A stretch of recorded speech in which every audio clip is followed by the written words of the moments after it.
Bonjour mesdames et messieurs, bienvenue à Hebdo 4, votre émission qui traite d'informations locales et régionales. Voici le contenu de cette édition du 7 mai. Le début de la pêche au homard pour cette année. La Journée internationale des travailleuses et travailleurs soulignée par les syndicats locaux. La Semaine de la santé mentale et la Journée nationale non aux mesures de contrôle. Hommage à M. David Felqueux à l'Assemblée nationale. Le 25e gala du défi Ose entreprendre Gaspésie, Île-de-la-Madeleine. La présentation publique sur le caribou de la Gaspésie offerte par Environnement Vert Plus. La prochaine rencontre d'information et d'échange offerte par Cap sur les aînés. Et votre chronique, rendez-vous. Bonne émission tout le monde! Tout d'abord, bonne nouvelle pour les amateurs de homard, la pêche a officiellement débuté le 29 avril dernier. Télévague était présent sur le quai de Saint-Godefroy pour assister au premier départ des pêcheurs. Notre collègue Éric Robert-Joseph vous a préparé ce qui suit. La saison du homard a été lancée le 29 avril dernier en Gaspésie. Après les derniers préparatifs, les pêcheurs de Saint-Godefroy étaient prêts pour le départ, tôt samedi matin. On souhaite commencer une bonne saison sécuritaire. On a une bonne journée pour jeter, il fait beau, puis que tout le monde soit sauf. Puis, on est un des meilleurs métiers au monde, puis on est capable de faire. Puis, on a hâte d'aller pêcher, c'est notre métier, puis on aime ça au bout.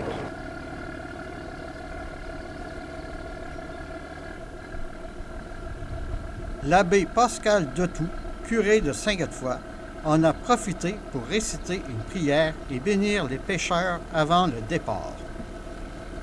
Au nom du Père et du Fils et du Saint-Esprit, Amen. Le Seigneur soit avec vous. Nous sommes au petit matin et nous sommes ici sur le quai de Saint-Godefroy. Comme vous le voyez, les pêcheurs sont prêts à partir en mer pour aller déposer les cages et commencer la pêche. Donc c'est aujourd'hui que s'ouvre la pêche. En ce temps-là, la foule se pressait autour de Jésus pour écouter la parole de Dieu, tandis qu'il se tenait au bord du lac de Génézareth. Il vit deux barques qui se trouvaient au bord du lac. Les pêcheurs en étaient descendus et lavaient leurs filets. Jésus monta dans une des barques qui appartenait à Simon et lui demanda de s'écarter un peu du rivage. Puis il s'assit et de la barque, il enseignait les foules. Quand il eut fini de parler, il dit à Simon, « Avance au large et jetez vos filets pour la pêche. » Simon lui répondit, « Maître, nous avons peiné toute la nuit sans rien prendre. Mais sur ta parole, je vais jeter les filets. » Et l'ayant fait, ils capturèrent une telle quantité de poissons que leurs filets allaient se déchirer. Et je voudrais que cela se passe aussi avec vous. Et que cette saison, la pêche soit bonne. Et si, je peux aussi le dire, une pêche miraculeuse, à tel point que vous rameniez suffisamment du homard et de gros poissons. Voilà, donc la pêche va être lancée tout à l'heure avec cette prière d'intercession que nous allons faire. La vie des marins, des pêcheurs et de leurs familles est excessivement dure. Prions le Seigneur afin que votre travail de pêcheur vous soit une source de bonheur et de joie. Reste avec nous, Seigneur. Prions le Seigneur afin que le travail de chacun ici serve à rassasier ceux et celles qui souffrent de la faim dans les pays les plus pauvres du monde. Reste avec nous, Seigneur. Pour nous tous ici présents, afin que la pêche de cette année, de cette saison, nous apporte beaucoup d'argent, reste avec nous, Seigneur. C'est sûr, vous allez gagner beaucoup d'argent cette année, surtout avec cette prière de bénédiction. Et après donc cette saison, quand la pêche sera terminée, vous allez revenir à l'église pour rendre grâce au Seigneur avec une messe que moi-même je vais chanter. Dieu qui depuis toujours et qui règne sur la création, Gloire à toi pour la terre et pour la mer, l'immensité des océans, la profondeur des mers et le fracas des flots magnifient ta grandeur. Le foisonnement de la vie dans les eaux exalte ta puissance créatrice et ta providence pour les humains. Par Jésus-Christ, ton Fils, notre Seigneur, notre Dieu, qui vit et règne avec toi dans l'unité du Saint-Esprit, maintenant et pour les siècles des siècles. Amen. Le Seigneur soit avec vous. Que la bénédiction de Dieu, Père, Fils et Esprit Saint descend sur vous et il demeure à jamais. Bonne prise et bonne saison. Bonne pêche. Allez, merci. Bye bye. Merci beaucoup. On va profiter du moment, puis c'est notre journée de fête aujourd'hui, de mettre les cages à l'eau. Le départ s'est effectué vers 4h30 le matin.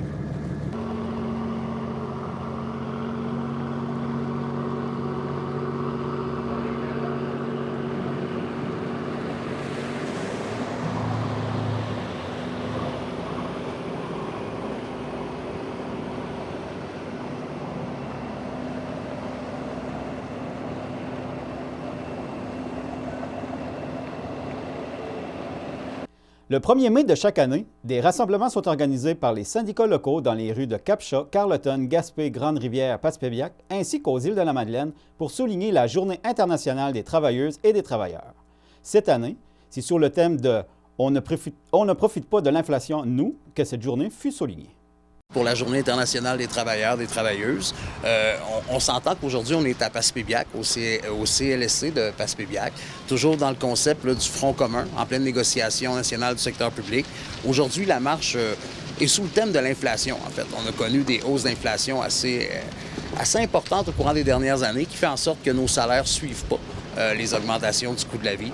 Donc, c'est un peu sous cette ordre d'idée-là qu'on est ici aujourd'hui là, afin de dénoncer là, cette problématique-là, des salaires qui ne suivent pas l'augmentation du coût de la vie. Là, aujourd'hui, à la marche, y a-t-il autre chose qui est à surveiller prochainement au niveau de la CSN? Bien, c'est sûr qu'on est en négociation nationale du secteur public. Donc, on est en front commun avec la PTS, la CSQ, la FTQ. Donc, l'objectif, c'est d'aller chercher des conditions gagnantes pour les travailleurs du réseau de la santé. Je pense que c'est excessivement important pour éviter justement cet exode-là. On perd des travailleurs énormément au détriment du privé. Puis je pense que l'objectif, c'est garder des services publics de qualité. Du 1er au 7 mai, c'est la Semaine de la santé mentale et le 15 mai est la Journée nationale non aux mesures de contrôle. Pour l'occasion, nous avons rencontré Karine Boudreau, la directrice générale de l'organisme de promotion et de défense des droits et recours Santé mentale Gaspésie-les-Îles, pour vous en parler. La Semaine de la santé mentale, à chaque année, avec le printemps, on invite les gens cette année, c'est du 1er au 7 mai. On invite les gens à réfléchir à comment ils prennent soin d'eux, à comment ils prennent soin de leur santé mentale. Et cette année, le mouvement Santé mentale Québec invite les gens particulièrement à créer des liens et à avoir le souci d'être bien entourés. Créer des liens, c'est comme se faire un filet de sécurité. Donc, si on voit que notre santé mentale elle va moins bien, qu'on ait déjà un plan d'action, qu'on ait déjà des gens autour de nous qui vont pouvoir nous aider. Ça peut être droit et recours, hein? On garde notre numéro proche, mais ça peut être aussi tout simplement d'avoir une sœur, une amie, un père, un frère qu'on sait qui peut être là si on en a besoin. Créer des liens, c'est aussi peut-être créer des liens sociaux pour améliorer notre système de santé, pour améliorer la façon dont on traite les gens qui ont un problème de santé mentale. Puis au bout de cette semaine du 1er au 7 mai, ou une semaine plus tard, il y a le 15 mai, qui est une journée qui s'appelle la journée non aux mesures de contrôle. Cette année, on dit non aux mesures de contrôle, oui aux alternatives. Donc, les mesures de contrôle, non mesures de contrôle, c'est la 8e année qu'on célèbre ça parce que ça souligne une victoire juridique où il y a des gens qui ont vécu de l'abus de mesures de contrôle qui sont la contention chimique, la contention physique, l'isolement. Donc on t'enferme dans une pièce où on t'attache, où on te donne de la médication pour te knocker complètement, là. Donc ça s'appelle les mesures de contrôle. Et c'est contrôlé par une loi, mais il y a certains endroits où on en fait l'abus. C'est ça. Donc, en Montérégie, il y a 8 ans, il y a un tribunal qui a dit « Oups! » On en a abusé, puis il y a plusieurs personnes qui ont été dédommagées pour ça. Donc, le 15 mai, on célèbre cette victoire-là et on essaie de se rappeler qu'il faut faire attention, qu'on n'est pas à l'abri des abus, comme personne bénéficiaire de services en santé mentale, mais comme citoyen, on peut être à l'affût, on peut rester critique, on peut proposer des alternatives. Et justement, les alternatives, ça peut être toutes sortes de choses. Hein. Ça peut être juste d'avoir une personne qui est pas soignante, qui est pas une infirmière, qui est pas un médecin, qui est pas un psychiatre, mais qui est sur le département et qui est à l'écoute des gens. Par exemple, je donne un exemple bien banal. Donc, avant de se désorganiser, là, quelqu'un qui est sur un département de santé mentale puis qui est malade, donc, hein, qui est en détresse, avant de se désorganiser complètement puis qu'on soit obligé de lui donner une piqûre ou de l'enfermer, peut-être que si on l'avait écouté, si on avait pris le temps de s'asseoir puis de l'écouter, ou si on lui avait donné une guitare, ou si on lui avait permis de faire des dessins, il y a différentes choses. Je donne des exemples, mais il y a plein d'alternatives reconnues à travers le monde qui ne sont pas nécessairement coûteuses, mais qui sont juste une façon différente de voir les soins en santé mentale. Donc ça, c'est le 15 mai. Et on a, vous savez, en Gaspésie depuis 1 an, puis partout au Québec depuis plusieurs années, une structure qui s'appelle Représentation. Et Représentation, c'est justement de donner la parole à ceux qui font usage des services en santé mentale, dans le réseau de la santé et des services sociaux, pour les inviter à participer à la solution, à participer, à donner des idées aux soignants puis aux gestionnaires, hein, pour améliorer le système de la santé pour les personnes bénéficiaires de soins en santé mentale. Et Représentation, au niveau du Québec, prépare le mois de la parole collective pour septembre prochain. Et dans ce cadre-là, invite dès maintenant les gens utilisateurs de services en santé mentale à s'exprimer en partageant justement leurs idées, soit à travers une œuvre d'art ou à travers un texte. Et ces œuvres d'art-là et ces textes-là seront donc diffusés, seront présentés lors du mois de la parole collective en septembre. Mais le concours est ouvert jusqu'en juin. Donc c'est pour ça qu'on vous en parle aujourd'hui.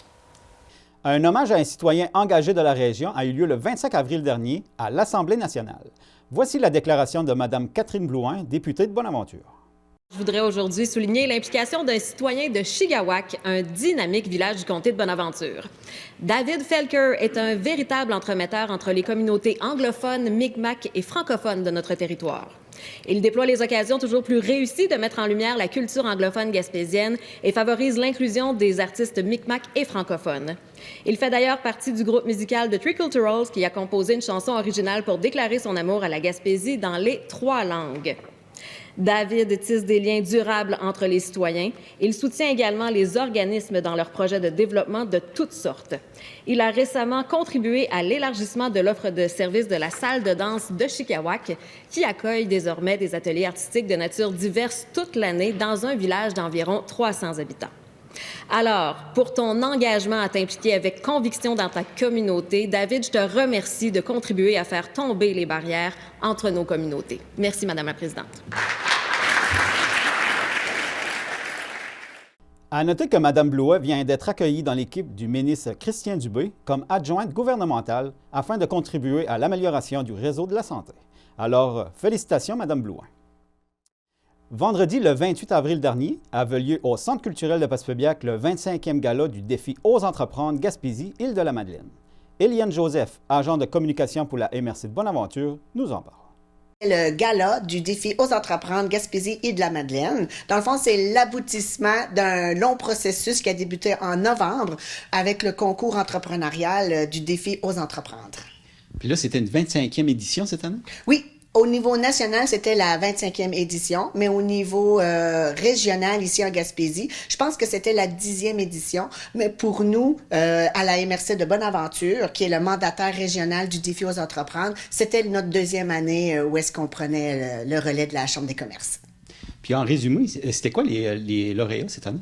Ben, en résumé, dans le fond, il y avait 4 volets qui étaient en compétition, si on peut dire. Donc, il y avait un volet scolaire, il y avait le volet création d'entreprise, le volet réussite Inc. et le volet faire affaire ensemble. En plus aussi, on est allé chercher des partenaires commanditaires. Donc, les SADC ont donné le prix de coup de cœur flexipreneur et on avait aussi Evol qui donnait aussi un prix coup de cœur. Puis pour notre région, c'était qui les lauréats? Ben pour la région justement de la MRC de Bonaventure, ben on avait 2 lauréats. On en avait un au niveau scolaire qui est l'école polyvalente de Passepébiac. C'est un beau groupe de jeunes étudiants super entrepreneurs qui ont l'entrepreneuriat dans l'âme, qui ont réalisé un livre de recettes. On est 13 élèves du cours de sensibilisation à l'entrepreneuriat et on a décidé de créer un livre de cuisine. On a tout fait. Dans le fond, on a créé les recettes. On a aussi fait la finance, la publicité et on a créé les mises en page. On a fait ça du début de l'année jusqu'à peu près mi-février, fin mars. Et on va faire un lancement de livre le 8 juin ici, au Centre culturel de Passepébiac.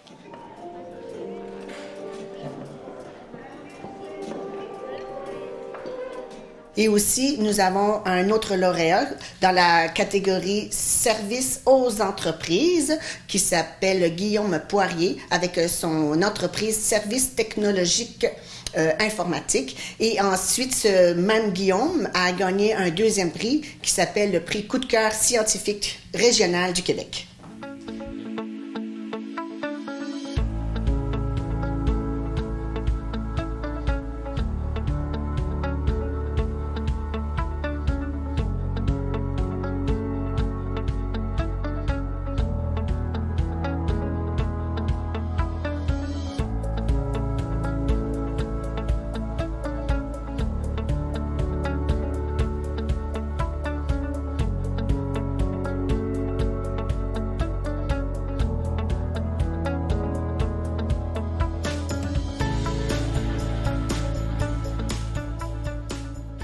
M'encourage à persévérer le développement de Poirier Solutions technologiques pour offrir un service de soutien technique, d'optimisation et de fiabilisation sur les lignes de production et de manutention de notre belle région. J'aimerais remercier Service Québec avec leur programme d'aide aux services aux entreprises qui permettent aux jeunes entrepreneurs comme moi de concrétiser leurs rêves. Aussi, à la MRC de Bonaventure pour leur soutien et l'aide professionnelle et amicale typiquement gaspésien. Et sans oublier ma conjointe de m'avoir soutenu et de m'avoir convaincu de concrétiser ce projet. Merci. Il y a eu quand même pas mal de participants cette année? Oui, on a eu une belle participation là, au niveau des inscriptions. Donc, on a eu environ une 20aine d'entreprises qui se sont inscrites et au niveau scolaire également à peu près une 20aine d'écoles qui se sont inscrites au volet. On est bien content. Puis aussi au niveau des partenaires financiers, on a eu une belle participation. Là, c'est vraiment intéressant. On voit que les entreprises, nos partenaires financiers, Desjardins, les MRC, les SADC ont embarqué avec nous pour pouvoir préparer ce beau gala-là. C'est combien environ en prix qui a été offert? Ben c'est quand même 19 000 $ qui ont été remis en prix. Ce sont des bourses pour au niveau scolaire, les prix c'était de 500 $. Au niveau création d'entreprise, ce sont des bourses de 1 000 $. Et Faire affaire ensemble et Réussite Inc., les lauréats sont repartis avec des bourses de 5 000 $. Ça va être quoi la suite? Ben la suite. Donc, ensuite, là, ça va au national. Donc, tous ces beaux lauréats-là vont nous représenter au national. Cette semaine, ils vont recevoir des invitations pour les entrevues. Donc, le processus, c'est le même processus que pour gagner au régional. Tous les participants doivent faire une entrevue devant un jury. Donc, les lauréats vont recevoir cette semaine justement leur invitation. Puis ensuite, ben là, faut attendre le 7 de juin à Québec où tous les lauréats nationaux vont être connus. Bon, ben c'est à suivre. On a hâte de voir la suite. Ben nous aussi, puis l'an passé, on a quand même été bien représentés. La Gaspésie a bien été, les îles de la Madeleine ont bien été représentées au national. Puis cette année, j'ai bon espoir que ça va être la même chose cette année aussi. Mardi, le 2 mai dernier, une invitation de la part d'Environnement Vert Plus fut lancée à toute la population et aux médias pour assister à une présentation publique sur le caribou de la Gaspésie. M. Serge Couturier y présenta une analyse de la situation critique du caribou montagnard de la Gaspésie. Les multifonctionnels arrivent, on détruit l'habitat et autour, et à un moment donné, certaines populations deviennent isolées. La Gaspésie, c'est différent parce que c'est l'écotype montagnard. Et dans cette réflexion-là, en 2011, vous voyez que la Gaspésie avait été identifiée, toute une lettre de noblesse, la Gaspésie avait été identifiée comme étant une unité de conservation à l'échelle canadienne qui mérite d'être conservée. La situation du caribou, regardons les chiffres des inventaires. Malgré tous les problèmes budgétaires, le ministère, qui a porté 50 noms durant tout ce temps-là, à partir des années 1983, le ministère a au moins réussi à faire une grande chose, c'est-à-dire à chaque automne, faire un inventaire de la population de caribou de la Gaspésie. Il y a des fluctuations. Pourquoi? Parce que l'inventaire repose sur la probabilité d'observer les caribous sur les sommets à découvert, les sommets toundriques. Certains automnes, les caribous sont plus bas dans les régions boisées, donc ils sont moins observés. Donc, il y a quand même des fluctuations. C'est pour ça que moi, je préfère utiliser, par exemple, une moyenne sur 5 ans. Vous voyez, la moyenne sur 5 ans commence ici. On voit la tendance. Au-dessus de 200 animaux, autour de 150, et depuis 2010, un déclin. Les 4 dernières années sont vraiment autour d'une trentaine, d'une quarantaine. Le chiffre de 2022, en fait, n'a pas été publié. C'est grâce à une demande en vertu de la loi d'accès à l'information que Environnement Vert Plus a fait, qu'on a ce chiffre-là, c'est-à-dire un chiffre de 34. Petite parenthèse, avant, le ministère prenait à peu près 1 mois à 3 mois à rendre public les résultats d'inventaire à chaque automne. Et depuis 4-5 ans, malheureusement, ça prend 1 an et même davantage avant de rendre public les résultats d'inventaire. Pourtant, on est à une quarantaine. C'est des informations qui sont critiques à obtenir le plus rapidement possible. Le caribou de la Gaspésie est dans une situation très critique. Selon les derniers inventaires des 4 dernières années, on serait en bas d'une quarantaine de caribous. Donc, il y a urgence pour agir avec de nouvelles activités de conservation parce qu'il est possible que le caribou de la Gaspésie disparaisse à court terme. Pouvez-vous nous expliquer en gros c'est quoi le projet actuel? Actuellement, le projet, c'est un élevage et une réintroduction d'animaux sur une période de 5 ans, par exemple, où on réintroduirait des animaux qui seraient nés en captivité dans les installations ou dans des installations à construire au bioparc de la Gaspésie, ici à Bonaventure. Et l'idée, c'est d'élever des animaux de la Gaspésie et de réintroduire des juvéniles, des animaux de 13-14 mois, donc après environ 1 année de vie, de les réintroduire dans les enclos de maternité que le ministère de la Faune a construit au cours des 2 dernières années, afin de leur donner une période d'acclimatation temporaire de quelques semaines, voire 1 mois, pour leur permettre de se préparer à la nouvelle liberté. Et à chaque année, on ferait cet exercice-là. Donc, on réintroduirait dans la population gaspésienne une quinzaine de caribous juvéniles à chaque année. Et c'est une technique qui a déjà été utilisée, qui explique que, par exemple, dans la réserve des Laurentides, le caribou de Charlevoix est issu d'un projet similaire dans les années 60-70 où on a réintroduit en nature des animaux qui étaient en élevage. Donc, on sait que c'est possible de faire ce genre de technique-là et ça permettrait de renverser le déclin carrément du caribou de la Gaspésie et de le ramener plus proche d'une centaine de caribous où il était il y a 15-20 ans. Là, il y a un nouveau partenariat avec le bioparc. Ça a commencé quand? Comment ça a commencé cette histoire-là? C'est qu'en fait, je réfléchis à la situation du caribou depuis plusieurs années. Et à voir l'évolution du déclin de la population, je me suis mis à penser aux moyens, aux activités, aux techniques de conservation qui existaient, qui pouvaient renverser le déclin. Et j'ai contacté le bioparc de la Gaspésie, qui est une institution qui garde des animaux, qui a l'expertise pour garder des animaux et qui est située tout près de l'aire de répartition naturelle du caribou. Donc, on irait chercher des caribous sur les plateaux toundriques, on les transporterait, ce qui est possible, et c'est possible de se faire en toute sécurité, et on les amènerait au bioparc. Avec l'expertise du bioparc et celle d'experts externes qui ont accepté de collaborer avec nous à ce projet-là, on pourrait avoir un très bon rendement, produire beaucoup de caribous qui seraient en très bonne santé, qui seraient capables de résister au risque de la prédation après un an de vie en enclos. On a toutes sortes de moyens pour essayer de garder l'aspect sauvage des animaux qui seront en captivité, comme par exemple avoir des séances d'effarouchement avec des chiens dressés de telle sorte que les caribous ne soient pas naïfs s'ils devaient rencontrer des prédateurs et qu'ils puissent fuir les prédateurs. La situation actuelle du caribou, c'est-tu inquiétant pour les autres espèces aussi?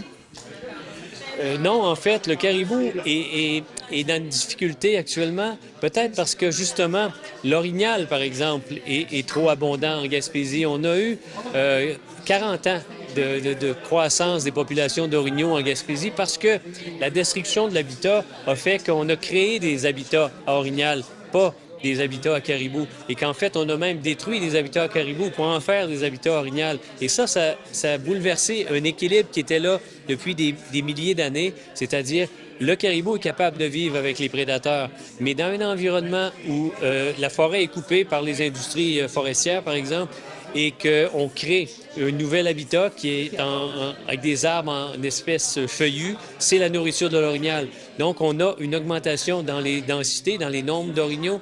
Et ça, dans des situations comme ça, le perdant, c'est toujours le caribou. Et c'est ce qu'on a observé depuis 40 ans dans le parc de la Gaspésie.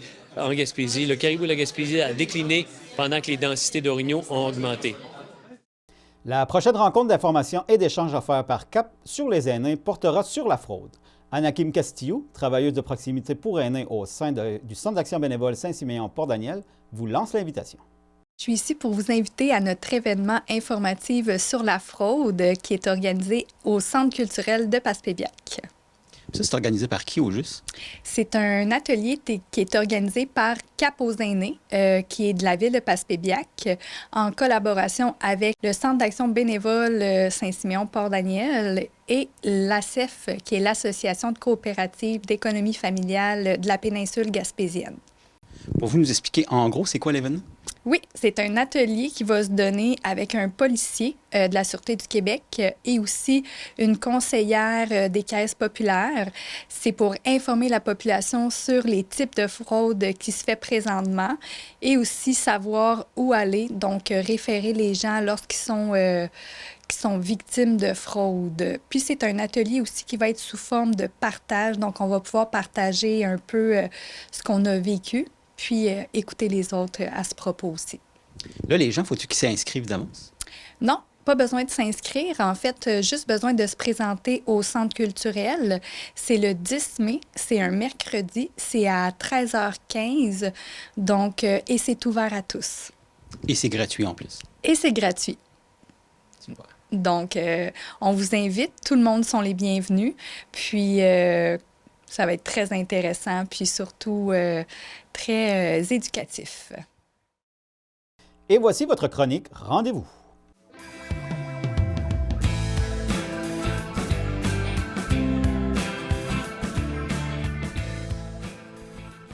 Le Club Optimiste de Saint-Godefroy organise un souper pour la Fête des Mères le 13 mai à 18h. Au menu homard et bar à salade, apportez votre consommation. Musique et animation par Chantal Castillo. Contactez-nous pour vos billets. Fabien Thériault au 418-752-2812 ou tout autre membre du Club Optimiste. Billets au coût de 40 $. Il y aura un bingo cadeau samedi le 20 mai à 19h au Club Optimiste de Saint-Godefroy. Apportez vos bouteilles. Organisé par le Club des sports et récréation de Hopetown et le Club Optimiste de Saint-Godefroy. Bienvenue à tous. Faites-nous part de vos activités en communiquant à Télévague par courriel au courrier @télévague.com, par télécopieur au 418-752-6559 ou par téléphone au 418-752-6558. Et voilà, mesdames et messieurs, ce qui complète l'édition de votre émission Hebdo 4 du 7 mai. Merci beaucoup d'avoir été avec nous et à la prochaine!